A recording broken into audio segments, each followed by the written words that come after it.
الصالحين ونعوذ بالله من شرور أنفسنا ومن سيئات أعمالنا من يهده الله فلا مضل له ومن يضلله فلا هادي له ونشهد أن لا إله إلا الله وحده لا شريك له ونشهد أن محمدا عبده ورسوله أما بعد فأعوذ بالله من الشيطان الرجيم بسم الله الرحمن الرحيم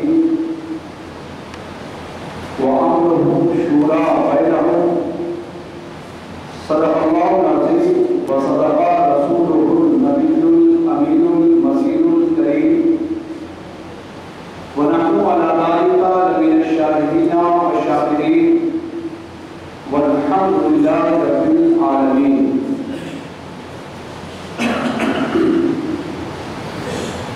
آئیے حضور سعادت کے لیے ہم سب مل کر اپنے پیارے نبی حضور رحمت للعالمین شفیع المسلمین سرکار دو عالم نور مجسم شاہ بنی آدم جناب احمد مجتبی محمد مصطفیٰ صلی اللہ علیہ وآلہ وسلم کی بارگاہ اقدس میں ہدیہ درود پیش کریں.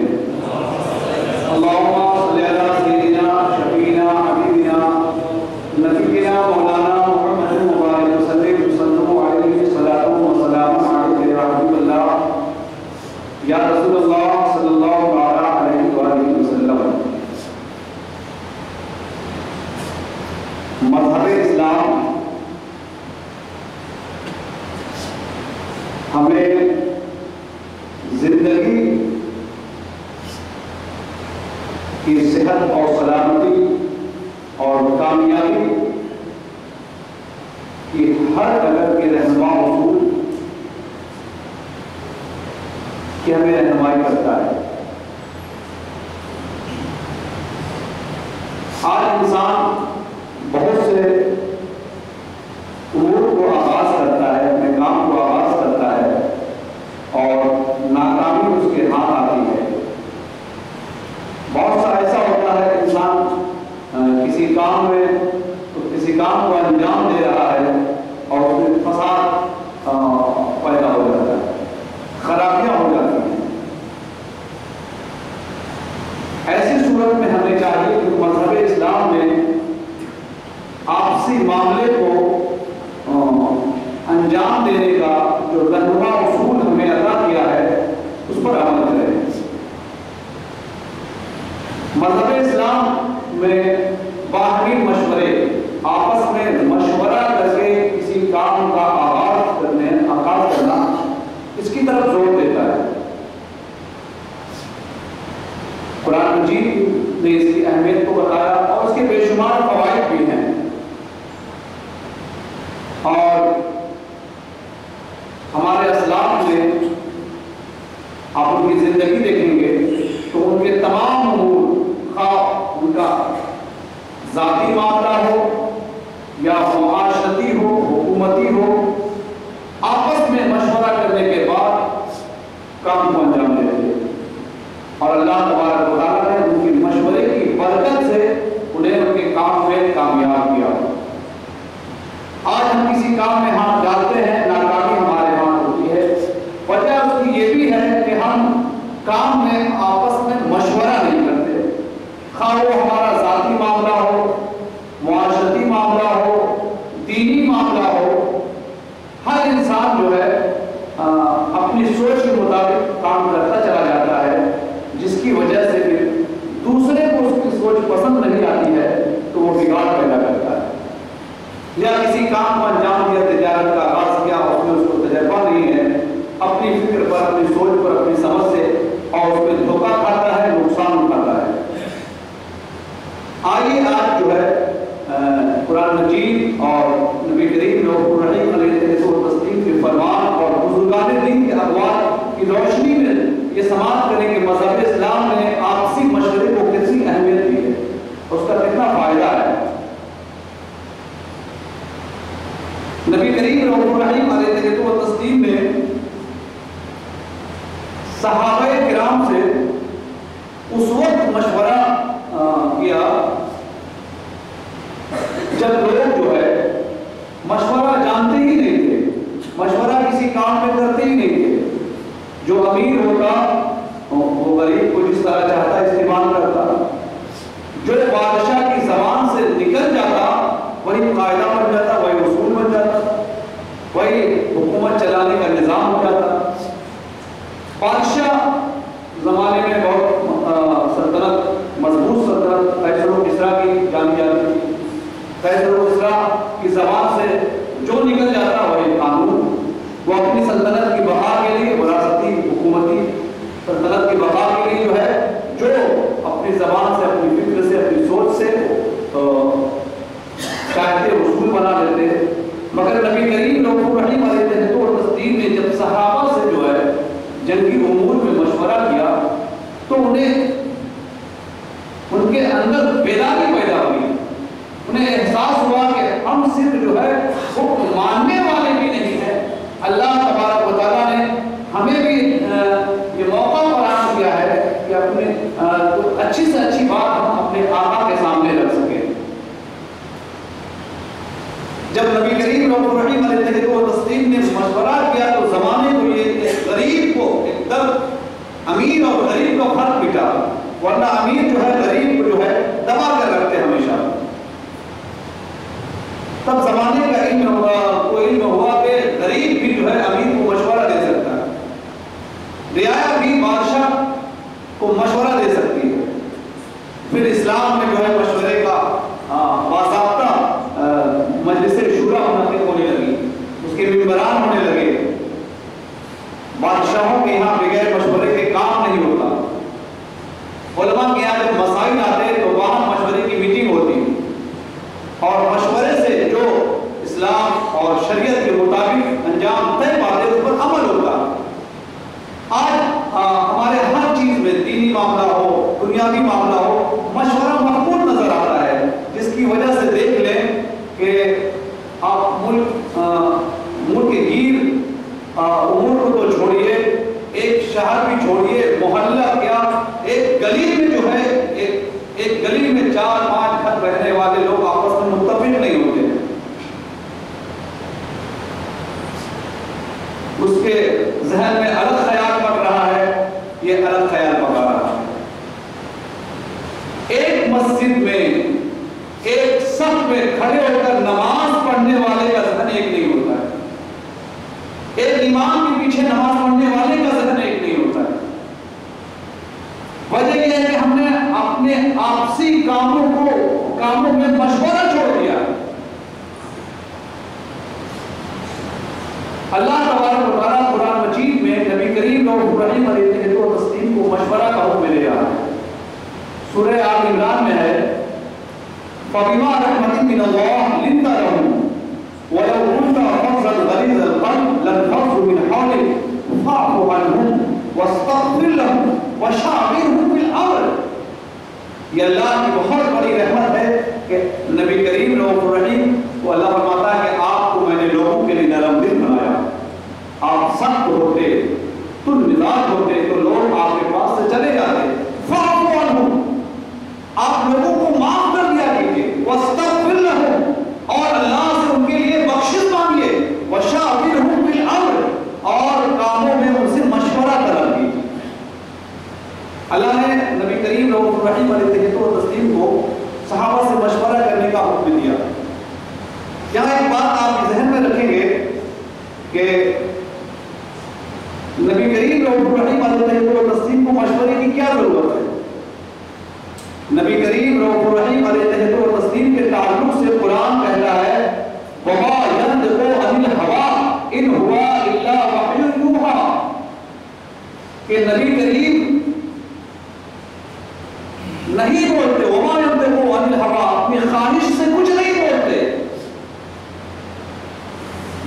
نبی کریم جو بولتے ہیں وہ اللہ کا حکم ہوتا ہے، وحی کے ذریعہ بولتے ہیں۔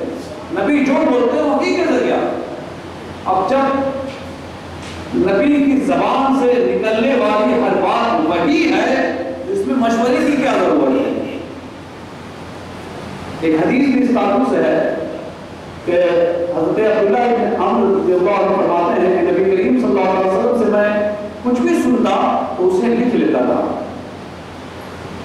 تو میرے دوست احباب نے مجھ سے کہا کہ نبی کریم صلی اللہ علیہ وسلم کی ہر بات کو نہ لکھا کرو، کہ غصے کی حالت میں زبان سے کچھ نکل جائے تو ہر بات کو نہ لکھا کرو. تو میں نے لکھنا بند کر دیا. تو نبی کریم صلی اللہ علیہ وسلم نے کچھ ہی دن کے بعد مجھ سے دریافت کیا ہے عمر تم میری باتیں نہیں لکھتے ہو، کہ میری ہر بات کو لکھو، کہ میں اس ذات کی قسم جس کے قبضے قدرت میں میری جان ہے کہ میری زبان سے حق کے سوا کوئی بات نہیں نکلتی.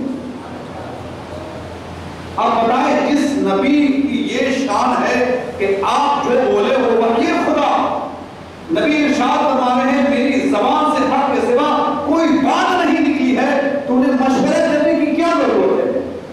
کوئی ضرورت ہے؟ اللہ کا حکم ہے عمل کرنا ہے، مگر اللہ مشورے کا حکم دے رہا ہے اپنے نبی کو تاکہ نبی کی امت کو یہ علم ہو جائے کہ آپس میں مشورے کرنے کی کتنی اہمیت ہے، کہ نبی کی بات وحی الہی ہونے کے باوجود نبی مشورہ کروا رہے ہیں. نبی کی اہمیت ہے، مشورے کی اہمیت اس سے سمجھ میں آتی ہے کہ مشورہ کتنا اہم امور ہے، کہ نبی فرماتے ہیں میری زبان سے حق کے سوا کوئی بات نہیں نکلی ہے، پھر بھی نبی مشورہ کروا رہے ہیں تاکہ امت کو مشورے کا علم، مشورے کی اہمیت معلوم ہو جائے. اللہ تعالیٰ ہم تمام مسلمانوں کو اپنے کام کو مشورے سے طے کرنے کی توفیق دے. آپ نے اس کی اہمیت کو آپ نے سمجھا کہ نبی فرماتے ہیں میری زبان سے حق کے سوا کوئی بات نہیں نکلی، پھر بھی نبی جو ہے مشورہ کرتے، کاموں میں مشورہ کرتے. اس سے سمجھ پاتا ہوں مشورہ کتنا اہم ہے.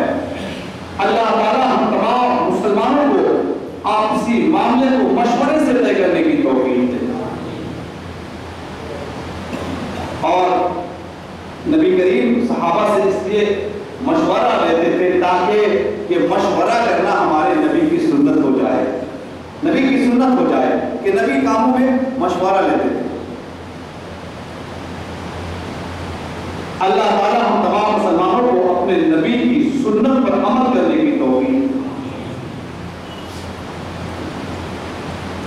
اس موقع پر سنت اور اہمیت کا حامل ہو جاتی ہے اور ثواب کا زیادہ حقدار ہوتی ہے جب لوگ کسی سنت پر عمل کرنا نہ کرتے، تو اس سنت کو زندہ کرنا ایک عظیم کام ہوگا.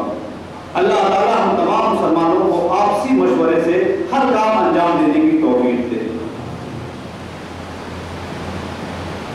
اہل ایمان کی خوبیوں میں سے ایک خوبی قرآن نے بتایا کہ اہل ایمان کی خوبیوں میں سے آپس میں مشورہ کرنا ان کی ایک بڑی خوبی ہے. اہل ایمان کی خوبیوں میں سے ایک خوبی ہے آپس میں مشورہ کرنا. یہ ہم اور آپ نہیں، اللہ کا قرآن کہہ رہا ہے. بلکہ سورہ کا نام بھی ہے سورہ شورا. اس میں اللہ تبارک و تعالیٰ اہل ایمان کی خوبی بیان کر رہا ہے. والذین یجتنبون کبائر الاسم والفواحش واذا ما غضبوا هم یغفرون والذین استجابوا لربهم واقاموا الصلاة وامرهم شورى بینہم. اللہ فرماتا ہے اہل ایمان کی بڑی بڑی خوبیوں میں سے یہ ہے کہ وہ بے حیا گناہ سے بچتے ہیں، بے حیائی سے بچتے ہیں، جب انہیں غصہ آتا ہے تو معاف کر دیتے ہیں، اللہ کے حکم کو مانتے ہیں، نماز پڑھتے ہیں. وَأَمْرُهُمْ شُورَى بَيْنَهُمْ، ان کا کام آپس کے مشورے سے انجام پاتا ہے. اب قرآن جس کو اہل ایمان کی خوبی بتائے کون ہے، اس خوبی کو آپ چھوڑ کیوں رہے ہیں؟ قرآن اہل ایمان کی خوبیوں میں سے ایک خوبی یہ بتا رہا ہے کہ اہل ایمان اپنے کام کو آپسی مشورے سے طے کرتے ہیں. آئیے رب کے حضور دعا کریں اللہ ہم تمام مسلمانوں کو کوئی بھی کام ہو، ذاتی کام ہو، دنیاوی کام ہو، معاشرتی کام ہو، باہم مشورہ کر کے اسے انجام دینے کی توفیق مرحمت فرمائے. آپ صحابہ کرام کی زندگی کو دیکھیں، نبی کریم جو مشورہ کرتے تھے، نبی کریم رؤوف رحیم نے بے شمار موقع پر صحابہ سے مشورہ کیا۔ غزوہ بدر میں جب نبی اہل ایمان کو معلوم ہوا کہ سفیان کا قافلہ جو ہے ادھر سے گزرنے والا ہے، تو آپ نے صحابہ کرام سے مشورہ کیا کہ اس قافلے کو تک پہنچ کے واپس چلا آ جائے یا ان سے جنگ کرنے کے لیے نکلا جائے۔ بعض صحابہ کرام نے جنگ کرنے کو ناپسند فرمایا، لیکن نبی کریم صلی اللہ علیہ وسلم نے اس مشورے کو پسند نہیں کیا۔ پھر حضرت ابوبکر صدیق رضی اللہ تعالیٰ عنہ کی جوش و جذبے سے پر تقریر سے ان کے دلوں میں بھی جو ہے جہاد کا جذبہ پیدا ہوا، اور پھر جنگ بدر میں مسلمانوں کو فتح حاصل ہوئی۔ بہت سے موقع پر آپ غزوہ احزاب جسے غزوہ خندق بھی کہتے ہیں، نبی کریم رؤوف رحیم علیہ السلام نے اس وقت بھی مشورہ کیا۔ بعض لوگوں کا مشورہ یہ تھا کہ مدینہ سے نکل کر جو ہے کفار المشرکین کا جو ہے مقابلہ کیا جائے۔ اس موقع پر جو ہے حضرت سلمان فارسی رضی اللہ تعالیٰ عنہ نے ایک مشورہ پیش کیا کہ کفار المشرکین کے دفاع کے لیے جو ہے مدینہ اور کفار کے بیچ میں جو ہے خندق کھود لی جائے۔ عرب جو ہے اس دفاعی صورت سے واقف نہیں تھے، یہ فارسیوں کا طریقہ تھا۔ نبی کریم رؤوف رحیم علیہ السلام نے حضرت سلمان فارسی کے اس مشورے کو پسند فرمایا، اور اس غزوے کا نام غزوہ خندق ہو گیا۔ حضرت سلمان فارسی کے مشورے پر جو ہے عمل کیا گیا۔ اللہ تبارک و تعالیٰ نبی کریم کو مشورے کا حکم دے رہا، حالانکہ مشورے کوئی ضرورت نبی جو فرماتے ہیں ہم امتی پر عمل کرنا ضروری ہے، مگر آپ نبی کے کام کو دیکھیں تو صحابہ سے مشورہ کرتے تھے۔ صحابہ کرام جو ہے آپس میں مشورہ کرتے تھے۔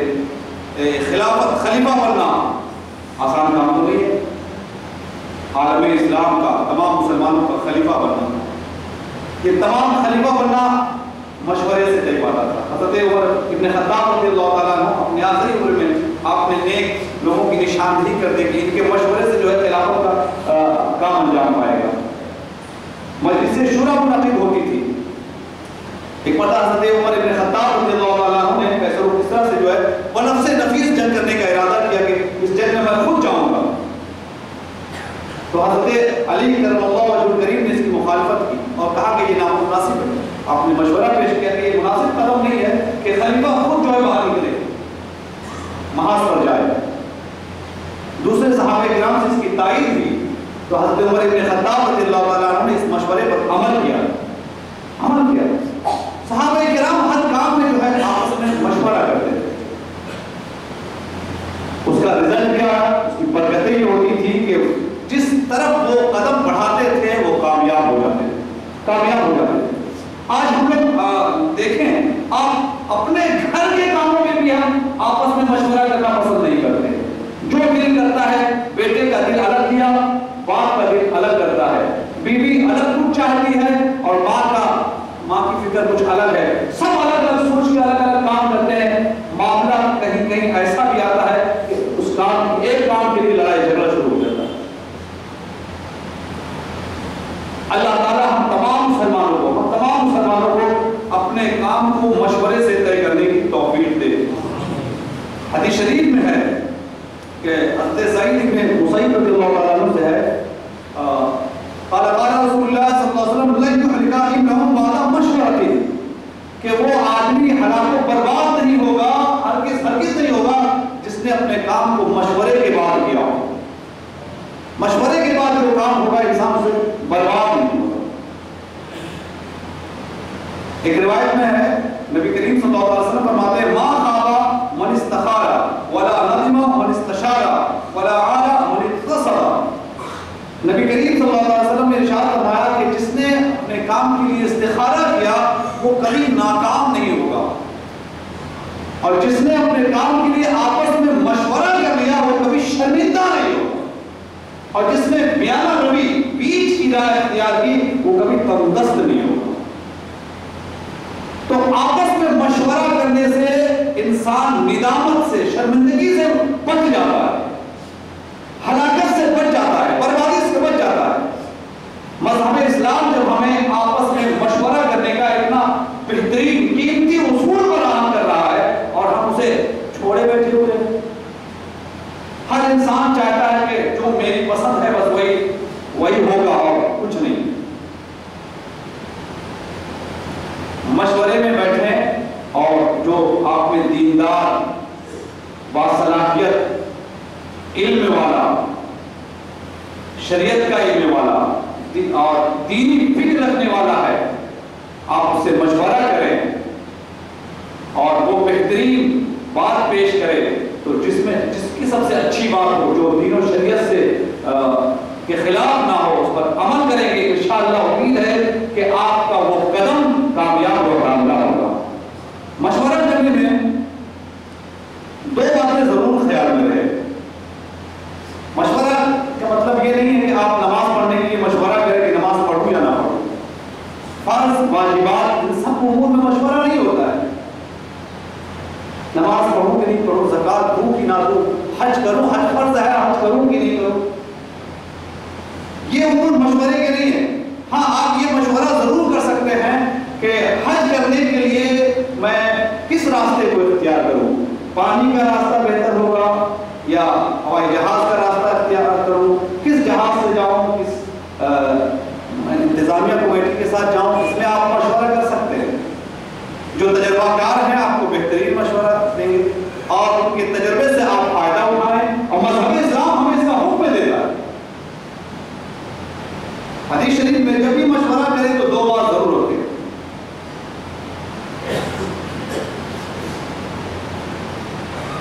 کہ جس سے آپ مشورہ کر رہے ہیں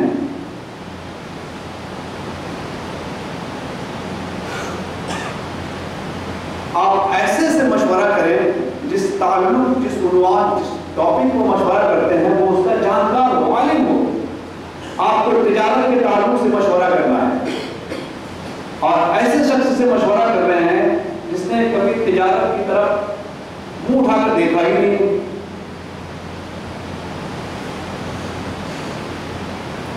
آپ جو ہے اپنی بیماری کے تعلق سے مشورہ کرنا چاہتے ہیں، آپ کو بیماری لاحق ہے اور آپ ایسے شخص سے مشورہ کرتے ہیں جو اس کا علم ہی نہیں رکھتا، ڈاکٹر نہیں ہے، ان پڑھ ہے۔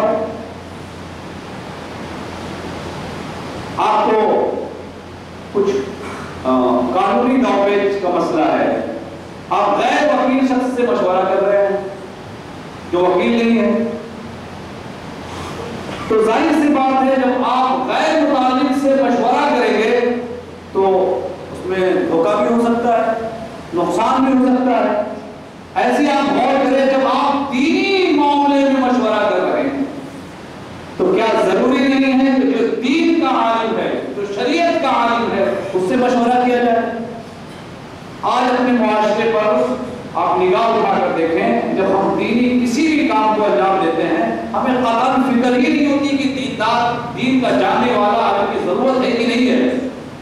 دو آدمی بیٹھے ہیں، دونوں نے فیصلہ لے لیا، تو ظاہر سی بات ہے جب غیر عالم سے دینی امور کے بارے میں آپ بات کریں گے تو نقصان اٹھائیں گے، اس کا کوئی فائدہ نہیں ہوگا، برکت حاصل نہیں ہوگی۔ تو مشورہ جب بھی کریں ایسے شخص سے کریں جو اس کا جانکار ہو۔ حدیث شریف میں ہے، نبی کریم صلی اللہ علیہ وسلم نے ارشاد فرمایا، استرشدوا العاقل ولا تعصوه فتندبوا، کہ عاقل شخص کے، عقل مند شخص سے مشورہ طلب کرو اور اس کی نافرمانی نہ کرو، غیر عاقل سے مشورہ نہ لو، ورنہ تم شرمندگی اٹھاؤ، ندامت اٹھاؤ گے، شرمندہ ہونا پڑے گا۔ نبی کریم صلی اللہ علیہ وسلم کی یہ ہدایت کتنی قیمتی ہدایت ہے کہ ہم مشورہ ایسے سے کریں جو اس کا جانکار ہو، کم سے کم تو یہ خوبی ان میں ہونی چاہیے کہ دیندار ہو، متقی ہو، پرہیزگار ہو، اور جس کام کے تعلق سے آپ مشورہ کر رہے ہیں اس کے پاس تجربہ ہو، دیانتدار ہو، مشورہ دینے میں خیانت نہ کرے، اور جس سے مشورہ لے رہے ہیں اس میں اس کا کوئی فائدہ نہ ہو،